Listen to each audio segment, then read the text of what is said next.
Assalamualaikum warahmatullahi wabarakatuh. Alhamdulillahirabbil alamin. Asyhadu an la ilaha illallah wahdahu la syarikalah wa asyhadu anna Muhammadan abduhu wa rasuluh. Allahumma salli wa sallim wa barik ala nabiyyina Muhammad wa ala alihi wa sahbihi ajma'in wa man tabi'ahum bi ihsani ila yaumiddin. Ya ibadallah, usik wa nafsi bi taqwallah, faqad fazal muttaqun. Qala Allah ta'ala, ya ayyuhalladzina amanu taqullaha haqqa tuqatih wa la tamutunna illa wa antum muslimun. Amma ba'du.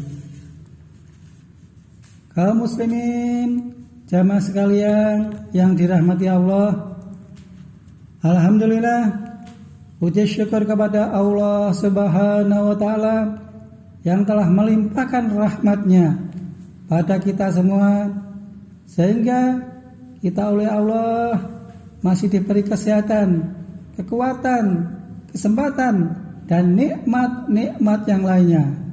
Semoga kita termasuk hamba-hamba Allah yang bersyukur. Kaum muslimin yang dirahmati Allah,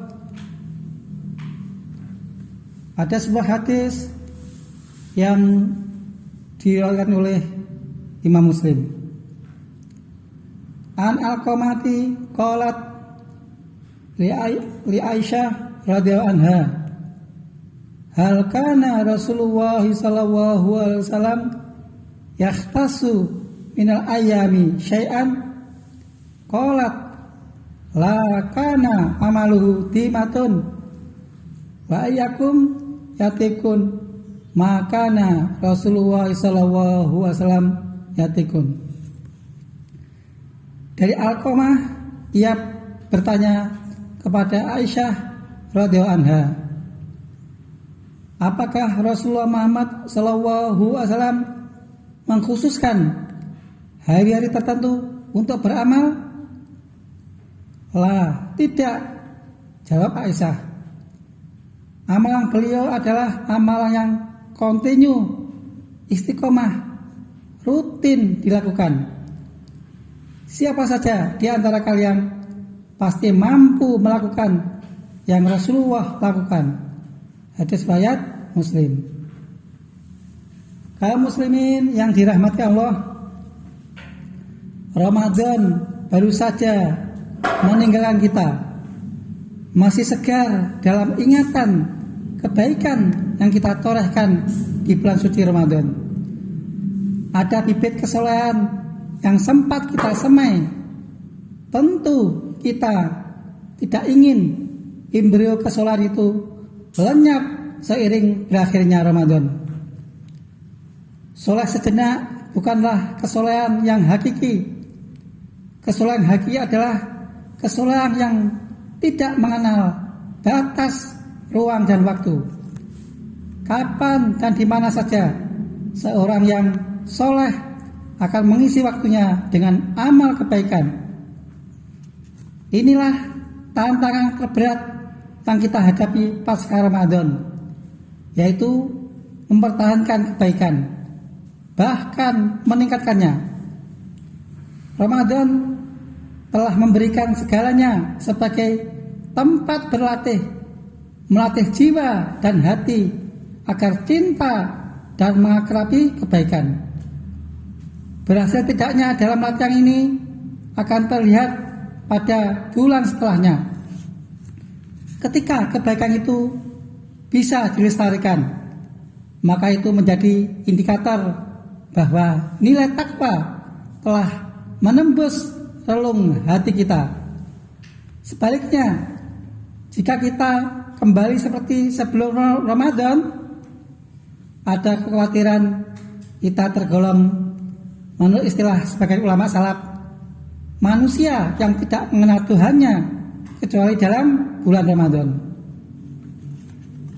Kaum muslimin yang dirahmati Allah, hadis di awal sangat relevan menjadi renungan, sebab problem terbesar adalah ketidakmampuan mempertahankan apa yang telah dicapai pada Ramadan.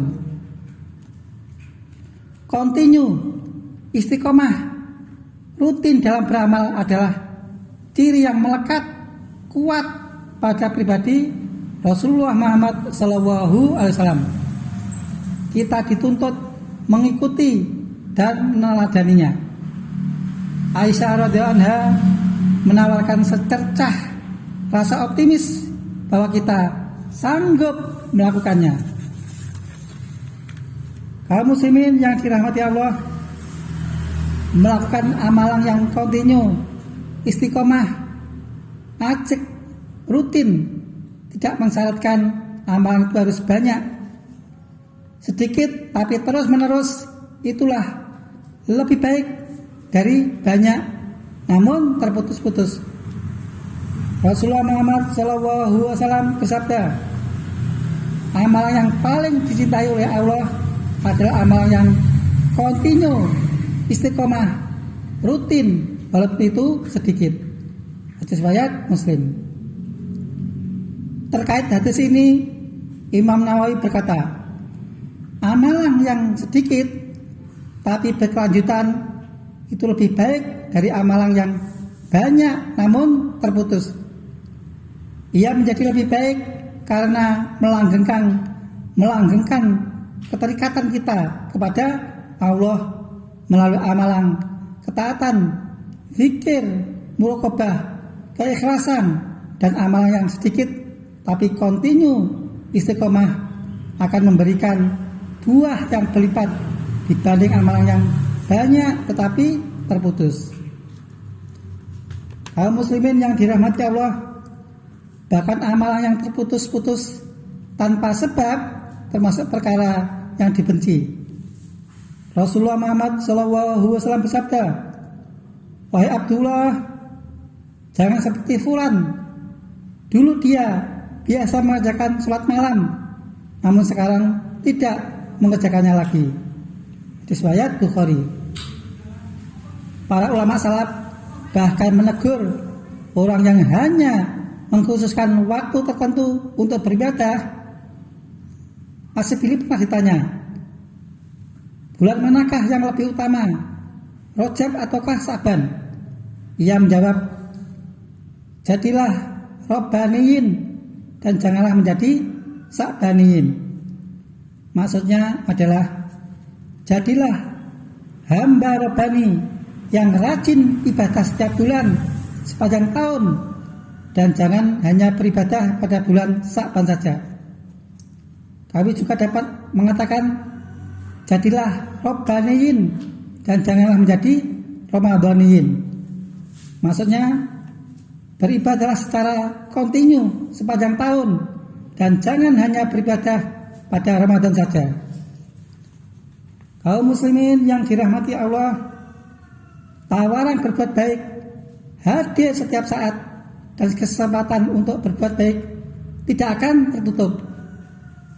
Puasa Ramadan boleh berakhir, tapi perintah puasa tetap ada. Ada puasa Senin Kemis, puasa Daud, dan puasa 3 hari setiap bulannya. Selain itu ada juga puasa Asyura dan puasa Arafah. Semua itu adalah puasa yang disyariatkan oleh Allah di luar bulan Ramadan.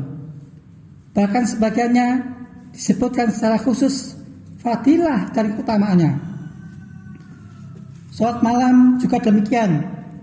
Informasi bahwa Allah Ta'ala turun ke langit dunia pada setiap sepertiga malam terakhir tidak saja ada di bulan Ramadan. Di luar bulan Ramadan juga masih berlaku, sehingga semangat mengerjakan sholat malam tetap terpelihara. Demikian pula dengan amalan kebaikan yang biasa kita lakukan pada bulan Ramadan bisa dilakukan di bulan berikutnya, seperti berinfak, sedekah, sholat duha, memberi makan orang miskin, membaca Al-Quran, zikir, dan lainnya tetap diperintahkan. Jadi Ramadan sebagai tempat melatih diri. Tujuan dari latihan agar kita terbiasa sehingga memudahkan kita mempraktekannya di luar bulan Ramadan. Kaum muslimin yang dirahmati Allah, ada banyak manfaat yang menyertai amalan yang kita lakukan secara kontinu. Orang yang merutinkan suatu amalan lalu meninggalkannya karena ada udzur yang syar'i, semisal sakit, maka tetap akan tertulis untuknya nilai amalan yang ditinggalkannya. Rasulullah Muhammad SAW bersabda, jika seorang sakit atau melakukan perjalanan, maka akan dicatat untuknya amalan sebagaimana amalan yang rutin yang ia lakukan dalam keadaan sehat. Di riwayat Bukhari. Amalan yang sedikit tapi rutin juga akan mencegah seseorang dari futur, lemah dan tidak bersemangat. Rasulullah SAW bersabda, setiap amal itu pasti ada masa semangatnya. Pada setiap masa semangat itu pasti ada masa futur, masa lemah. Barang siapa yang kemalasannya masih dalam sunnah Nabi, maka dia berada dalam petunjuk. Namun barang siapa yang keluar dari petunjuk tersebut, sungguh ia telah menyimpang. Riwayat At-Tabrani dalam Mu'jamul Kabir. Kaum muslimin yang dirahmati Allah, yang lebih penting dari itu semua, kebaikan yang berkelanjutan adalah tanda diterimanya kebaikan itu. Sebab setiap kebaikan yang diterima akan mengundang datangnya kebaikan yang lain. Allah Ta'ala berfirman, dan orang-orang yang dapat petunjuk, Allah akan menambah petunjuk kepada mereka dan menganugerahi ketakwaan mereka. Quran Surat Muhammad ayat 17. Kaum muslimin yang dirahmati Allah, dunia memang tempat beramal sebagai bekal menuju akhirat kelak.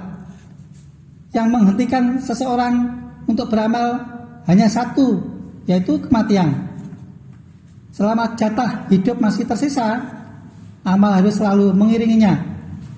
Allah berfirman, wa'bud rabbaka hatta ya'tiyakal yaqin. Sembahlah Tuhanmu sampai datang kepadamu al-yakin.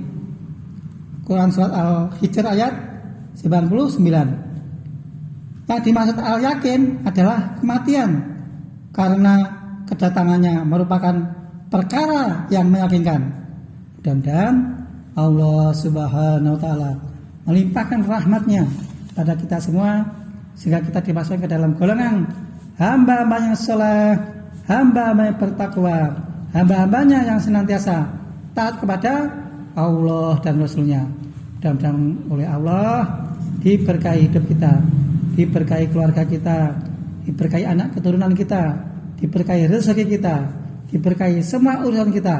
Mudah-mudahan kita oleh Allah diberi husnul khotimah dan dimasukkan ke dalam surganya Allah Subhanahu wa Ta'ala.